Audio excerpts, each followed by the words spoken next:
pasahero sa NAIA nakahubad, mga tao sa loob ng airport nagkagulo.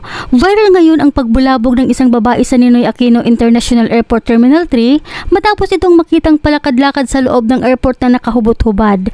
Naayon sa ilang mga komento, tila nasiraan daw ng bait o nawala sa katinuan ang babae matapos itong i-offload ng immigration.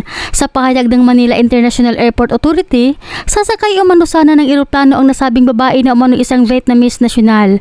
Pero hindi daw ito pinayagan ng immigration na makasakay ng eroplano dahil sa nakakaranas daw ito ng psychological disorder. Ani sa Manila International Airport Authority, matapos umanong i-float ang babae, nakita daw itong nagtungo sa public toilet sa departure area sa CR ng mga babae.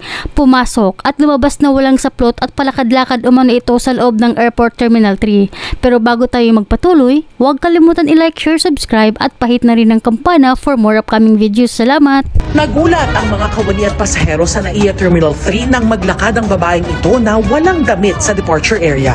Dire-diretso ang babae mula sa departure immigration counters. Sinubukang makapasok sa loob pero may mga pasahero at mga harang.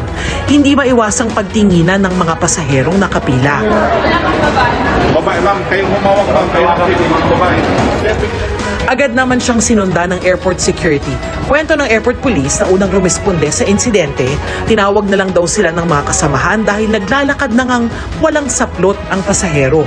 Sabi ng kasamahan niyang airport police din, agad daw nilang tinulungan ng pasahero na makahanap ng damit, wheelchair, tubig at pagkain. Dito namin makausap ang tuwing tinatanong po namin, tumatango at tumiling lang po. Hindi naman daw nagwala o nanakitang babaeng pasahero.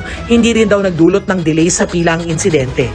Sa inisyal na investigasyon ng pamunuan ng Manila International Airport Authority, Vietnamese national ang babaeng pasahero. Pauwi na sana siya sa Vietnam noong Sabado.